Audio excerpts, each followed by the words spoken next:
अय बुल्ल बुल्ल बुल्ल बुल्ल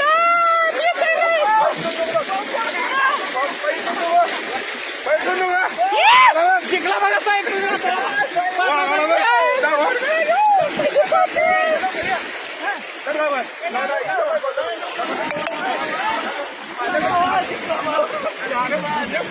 हा हनुमंत भास्कर कांबळे व 21 वर्ष राहणार साखर तालुका भूम जिल्हा धाराशिव हा काही कामानिमित्त बार्शी या ठिकाणी रात्री गेला होता.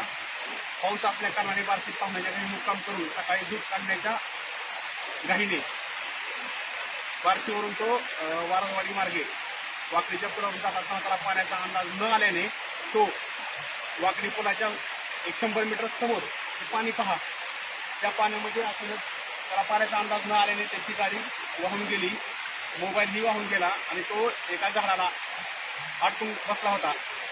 अशी माहिती आम्हाला तात्काळ मिळताच आम्ही पोलीस निरीक्षक चोरमणे साहेब यांच्या मार्गदर्शनाखाली तात्काळ गाडी घेऊन घटनास्थळी हजर झालो व या सर्व वाकडी ग्रामस्थांच्या मदतीनं या हनुमंतला वायरॉपच्या माध्यमातून आम्हाला काढण्यात यश मिळालं आहे.